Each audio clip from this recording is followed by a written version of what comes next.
সৌন্দর্য দেখার উদ্দেশ্যে বেরিয়ে পড়া শুধু একটা ভ্রমণ নয়, একটা কাহিনী। আর যে এই কাহিনী নিজের জীবনে লিখতে শুরু করে, তার জীবন পাল্টে যায়। আর পাল্টে নেওয়ার উদ্দেশ্যে আজ বেরিয়ে পড়েছি নতুন কিছুর আশায়। যেখানে সবুজের পাশে দূর দিগন্ত জুড়ে রয়েছে দুদেশের সীমানার দেয়াল, সেই সৌন্দর্য দেখতে হলে আপনাকে বাংলার মাটিতে দাঁড়িয়ে দেখতে হবে।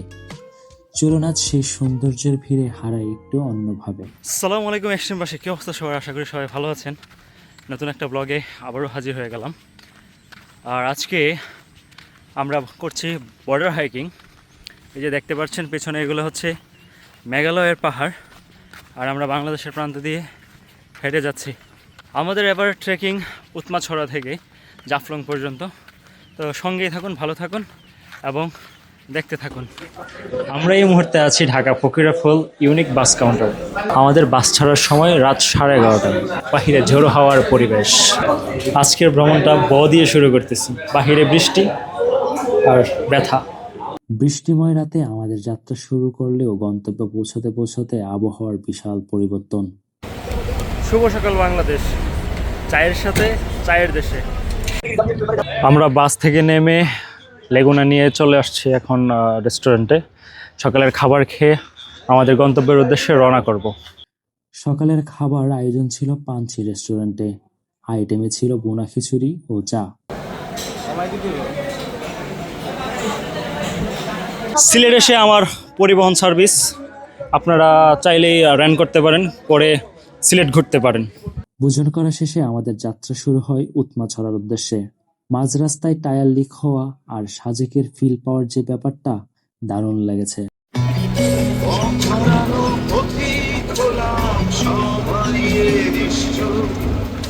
হয়ে গেলাম নিঃস্ব, ঘুরে দেখব বিশ্ব। চলুন আজকে একটু ঘুরেই আসি। আমরা এই মুহূর্তে উৎমাছড়া চলে এসেছি, আর আমার অবস্থা দেখে বুঝতে পারতেছেন যে রাস্তার কি দশা, কি হাল। আর একটু পরে আমরা হাঁটা শুরু করবো ইনশাল্লাহ। উৎমাছড়া বাজার থেকে স্যালাইন, ঔষধের মতো প্রয়োজনীয় জিনিসপত্র নিয়ে নিয়েছি সবাই যার যার মতো করে। এখান থেকেই আমাদের ভ্রমণের আসল অধ্যায় শুরু। মেঘালয়ের পাদদেশে আসছি, ভাবছিলাম যে মেঘ থাকবে বা বৃষ্টি থাকবে, কিন্তু কড়া রোদ। এই রোদে হাঁটছি ছাতা নিয়ে। চলুন উৎমাছড়ার দিকে যাই। এ হচ্ছে ইন্ডিয়ার বর্ডার। বর্ডারের বেড়া এই যে দেখা যাচ্ছে, আর এই যে আমাদের উৎমাছড়া। আর পাশেই ইন্ডিয়ান পণ্যের ছোট ছোট দোকান রয়েছে। যেহেতু আমাদের দীর্ঘ একটা পথ আজ হেঁটে পাড়ি দিতে হবে, তাই উৎমাছড়ায় সময় কম নষ্ট করে এগিয়ে যাই।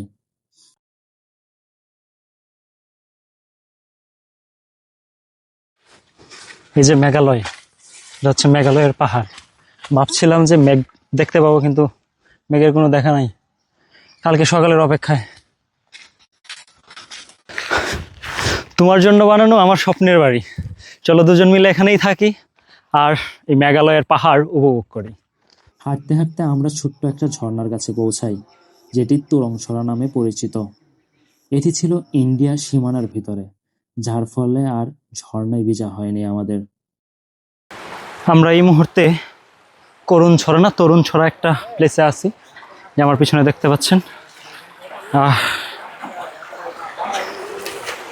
পানি কিন্তু খুবই শীতল। আর এই যে দেখতে পাচ্ছেন কিছু মানুষ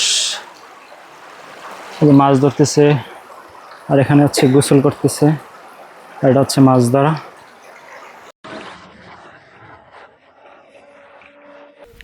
আমরা এখন তুরংছড়া থেকে বিদায় নিচ্ছি, যাচ্ছি নতুন একটা ডেস্টিনেশনে। আবার হাঁটা শুরু। এখানে প্রায় আধা ঘন্টা 40 মিনিটের মতো রেস্ট নিলাম। এখন আবার হাঁটতে হবে ঘন্টা দুয়েক। প্রথম দিন হাঁটা ছিল আমাদের প্রায় 13 কিলোমিটার, যেখানে লক্ষ্য ছিল বিছানাকান্দি পৌঁছানোর। সব ভ্রমণের জন্য অবশ্যই মানসিক প্রস্তুতি ও পরিশ্রমের দরকার হয়ে থাকে। যাদের এই প্রস্তুতি ছিল না, তাদেরকে গাড়িতে পাঠানো হয়েছিল পরিশেষে। বিছানাকান্দি পৌঁছে আমাদের ক্ষুধা নিবারণ করি, তারপর গোসল ও প্রকৃতি অনুভব করতে বসি। গোসল শেষ করে এখন পাথরের উপর ছড়াই দিলাম। শুকানোর জন্য। আর আমাদের মতো অনেকেই গোসল করতেছে।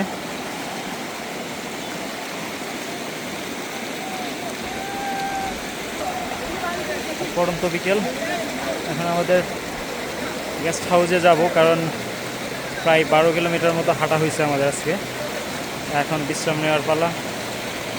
আমাদের এডমিন প্যানেল থেকে বিছানাকান্দিতে থাকা ও রাতের খাবার ব্যবস্থা করা হয়। তবে এলাকাটা যেহেতু বর্ডার ঘেঁষা, তাই শূন্য লাইন অতিক্রম ও ছবি, ভিডিও ধারণ করা একটু সাবধানে করবেন। কেন তার বিস্তারিত জানতে সঙ্গেই থাকুন।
মাটির চুলায় রান্না হচ্ছে। আমরা অনেকদিন পর মাটির চুলার রান্না খাবো। সেই বাড়িতে খাই আসছি। কবির ভাইয়ের তত্ত্বাবধানে আজকে রাতের থাকা এবং খাওয়ার ব্যবস্থা করা হয়েছে। ওই যে আমরা সবাই খাবার খেতে বসেছি। খাবার চলে আসছে, এই যে চলে আসছে আমি দিচ্ছি আপনার প্লেট নেন ভাই। আপাতত ভাত, তারপরে তরকারি। এই যে হচ্ছে আলুর ভর্তা, পাশাপাশি আমাদের সালাদ হচ্ছে কাঁচামরিচ আর লেবু। এটা কি হচ্ছে মুরগির গোস্ত। ডাল আছে না? হ্যাঁ, ডাল আছে। আজকে দুপুরের খাবারও সেম ছিল। এখন খাবারগুলো একটা একটা করে আসবে আর আমরা খাবো। আপনারা তো খাননি এখনো, তা খাবারের স্বাদটা কিরকম বলেন তো? দেখে মনে হচ্ছে সেই মজা হয়েছে। সব কিছু একসাথে মাখায়া ভাই ওই না খাইতে ওর দিয়েন সাত কেমন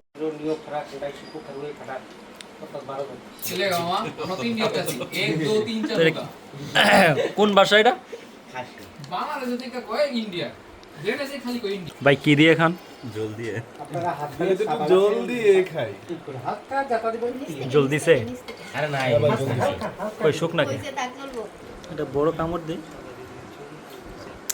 কামড় দিবে বড়, তুই ছোট ছোট কামড় দে। স্কিপ টাইমে করে ভিডিও করতে প্লিজ। আরেকটু ক্লোজ দাও। শুভ সকাল বাংলাদেশ। আজকে আমাদের বর্ডার হাইকিংয়ের দ্বিতীয় দিন শুরু। আর আমরা কালকে বিছানাকান্দির এখানে একটা হোমস্টেতে ছিলাম। আমাদের এটা হচ্ছে হোমস্টে। এখানে 2টা রুম আছে।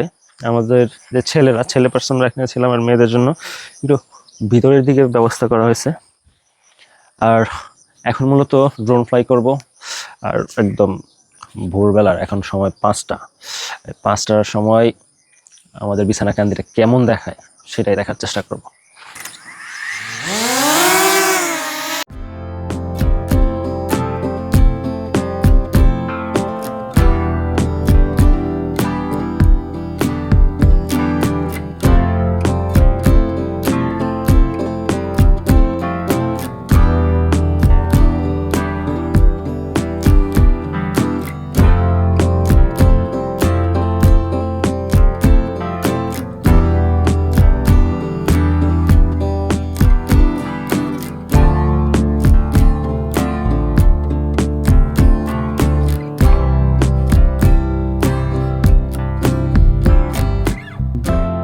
হোমস্টের পাশে একটা দোকানে সকালের নাস্তা শেষ করে আমাদের যাত্রা শুরু হয়।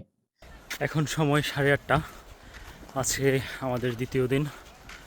তো দ্বিতীয় দিন আমরা বিছানাকান্দি থেকে আমাদের ট্রেকিং শুরু করেছি।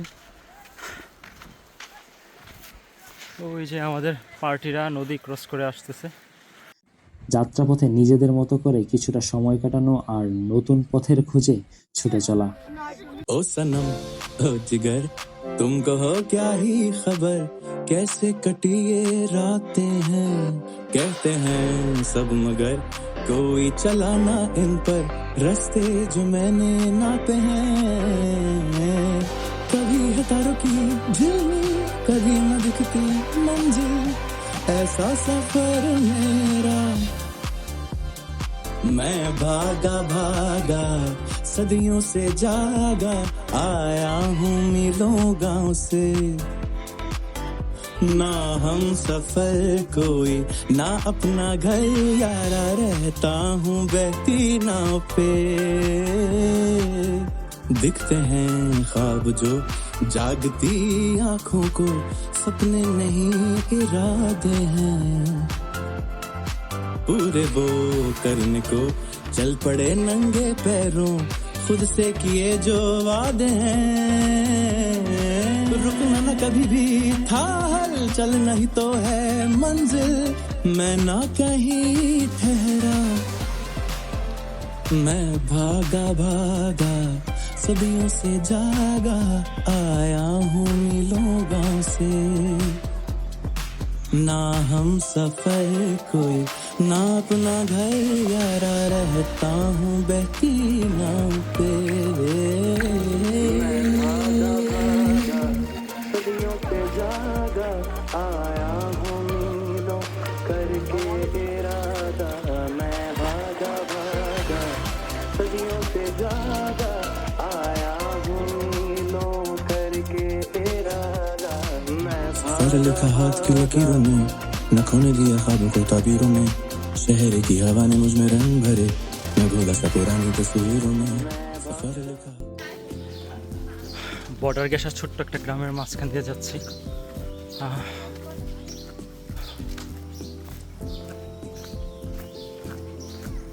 ও যে হচ্ছে মেঘালয়ের পাহাড়।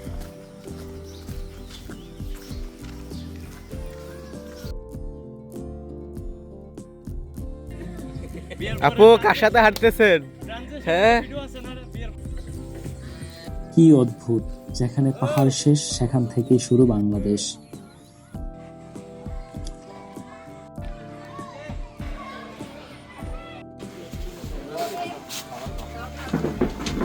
মুখে খালি চামিচ দিয়ে রাখলে হবে? স্বাদ কিরম? 100 সাদা পয়সা থাকবো। কি খাচ্ছ? এটা হচ্ছে গরুর দুধের দুধ। আর আমরা কি অন্য কিছু? এই যে হচ্ছে আন্তর্জাতিক সীমানা রেখা, আর আমরা ঠিক তার পাশ দিয়ে হেঁটে যাচ্ছি। আমাদের পিছনে আমার পিছনে কয়েকজন আছে, সামনে কিছু আছে। আমরা এখন বিছানাকান্দি থেকে জাফলংয়ের উদ্দেশ্যে যাচ্ছি। গতকালকে উৎমাছড়া থেকে বিছানাকান্দি পর্যন্ত আসছিলাম। তো সেখানে স্টে করার পর আজকে দ্বিতীয় দিনের যাত্রা আমরা শুরু করেছি। প্রায় 2 ঘন্টা অলরেডি হাঁটা হয়ে গেছে, হয়তো আরও 1-1.5 ঘন্টা আরও হাঁটা লাগবে। আমরা এখন আছি লক্ষণছড়া ট্রেলে, আর ঠান্ডা পানির মধ্যে হাঁটতেছি ট্রেলের।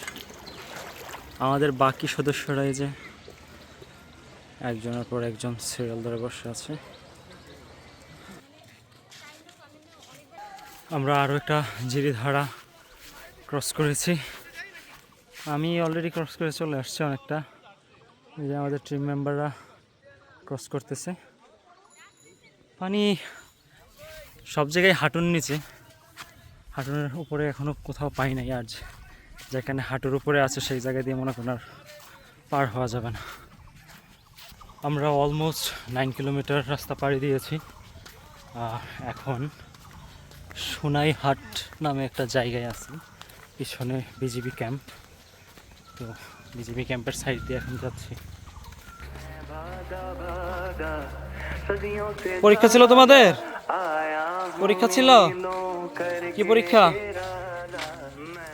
সেই দই খাইছিলাম 6 কিলোমিটার আগে, 6 কিলোমিটার পরে এই ছোট্ট চেহারা থেকে টঙের দোকান। দুই বেরিতেছে বাট এই টঙের দোকানে আমরা ঠান্ডা পানি পাই নাই, এটা হচ্ছে আমাদের দুর্ভাগ্য।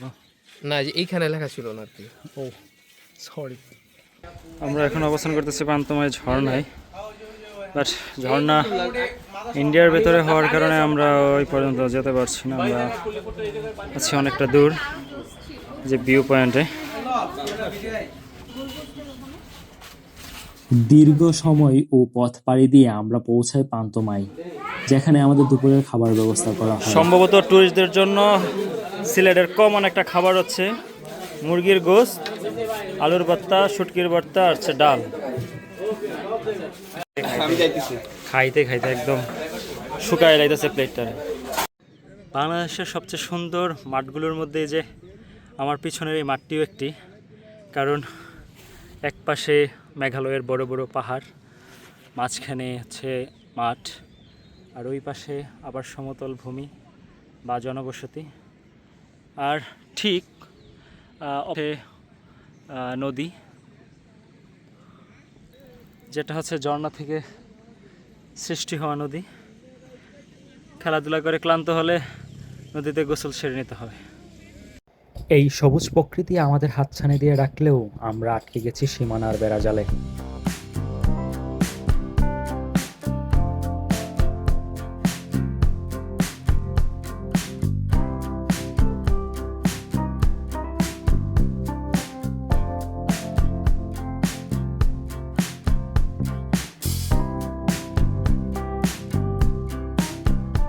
পান্তমাই পর্ব শেষে আমাদের গন্তব্য এখন খাসিয়াপল্লী হয়ে সিলেটের অন্যতম পর্যটন স্পট জাফলং।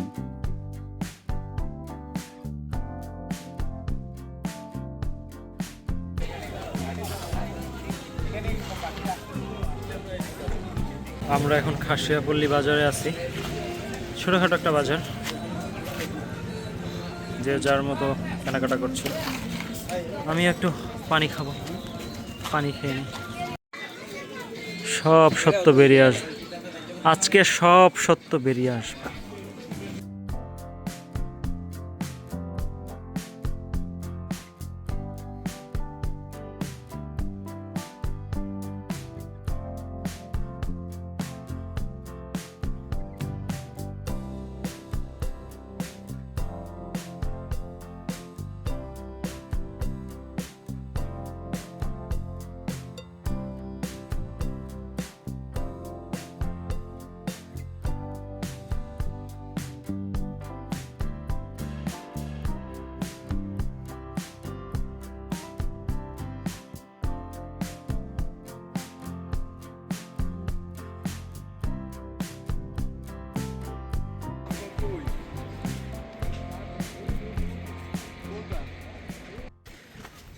আমরা আমাদের শেষ ডেস্টিনেশনে চলে আসছি।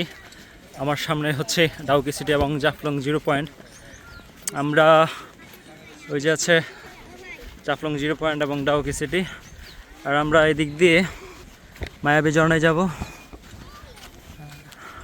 তারপর মায়াবী ঝর্ণা থেকে আমরা 0 পয়েন্ট হয়ে বিজিবি ক্যাম্প থেকে আমাদের ঠিক করা গাড়িতে আবার চলে যাব সিলেট। পান্তমাই ঝর্ণায় তো অল্প সংখ্যক পানি ছিল, তা হচ্ছে আবার ইন্ডিয়ার ভিতরে ছিল, যে কারণে আর ওই জায়গায় ভিজতে পারিনি। ভাবছিলাম যে মায়াবী ঝর্ণায় এসে ভিজব, কিন্তু মায়াবী ঝর্ণার অবস্থা যে মানে মরা ঝর্ণাতেও কিছু হইলো পানি থাকে, আর এটাতে একদম শুকনা হাহাকার করতেছে, মানুষ নাই বললেই চল। যে আমাদের পার্টিরা নৌকা দিয়ে এখন ওই পারে যাব, গিয়ে হচ্ছে জাফলং 0 পয়েন্ট একটু সময় কাটাবো বা গোসল টোসল করবো।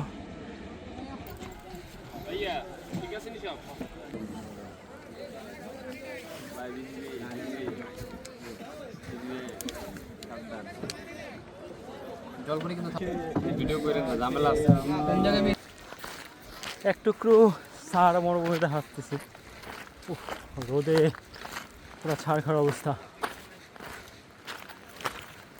আর আসার সময় অ্যাডমিন প্যানেল বলছিল পঞ্চ নিয়ে আসতে, ছাতা নিয়ে আসতে, আরও কত কি। ভাই এখন কি অবস্থা?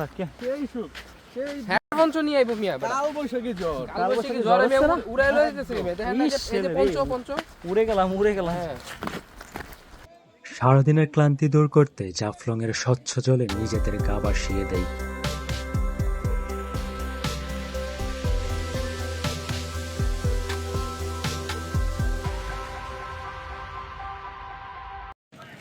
জাফলংয়ে গোসল লাফালাফি ঝাপাঝাপি সব শেষ করে এখন আমরা বিজিবি ক্যাম্পের এখানে যাচ্ছি। সেখান থেকে আমরা গাড়িতে উঠে ইনশাল্লাহ চলে যাব সিলেট। ওখানে হয়তো চা বাগানে একটু সময় যদি পাই কাটাবো, আর যদি সময় না পাই তাহলে ঘরের ছেলে ঘরে ফিরে যাব। ডাউকি সিটি, এটার সৌন্দর্য যতটুকু উপভোগ করার আমরা বাংলাদেশেরাই করতে পারি, কারণ ওই সিটিতে থেকে এর সৌন্দর্যটা উপভোগ করা যায় না। প্রকৃতির এই সৌন্দর্য ছেড়ে এখন চলে যেতে হবে আমাদের ব্যস্ত শহরে, যেখানে কোলাহল আর ব্যস্ততা বেড়ে যাবে আমাদের।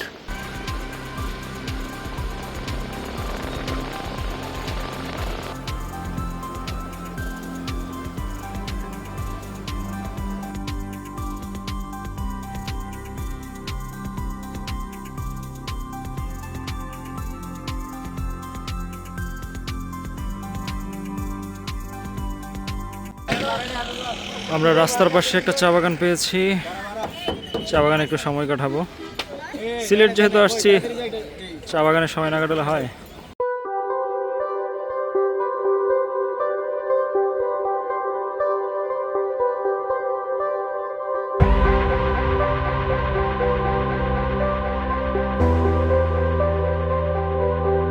চা বাগান পরিদর্শন শেষে এখন আমাদের চলে যেতে হবে সিলেট শহরে। চলছে আমাদের রাতের খানা পিনা, 2টা রুটি আর হচ্ছে গ্রিল। সেই পানসি রেস্টুরেন্টে রাতের ভোজন শেষ করে আমরা বেরিয়ে পড়ি রাতের সিলেট দেখার উদ্দেশ্যে। রাতের সিলেট উপভোগ করতে করতে আমাদের ট্রেনের সময় হয়ে আসে। বরাবরের মতো এবারও আস্থা রাখি বাংলাদেশ রেলওয়ের উপর, তাই তো এবারের ভ্রমণটা শেষ করি রেল যাত্রা করে। আমাদের এবারের ভ্রমণের বিস্তারিত জানতে ডেসক্রিপশন বক্স ফলো করুন। আর আমাদের এবারের ভ্রমণটি যদি আপনার ভালো লেগে থাকে তাহলে লাইক, কমেন্ট, শেয়ার এবং সাবস্ক্রাইব করে আমাদের পাশেই থাকুন। ধন্যবাদ। আসসালামু আলাইকুম।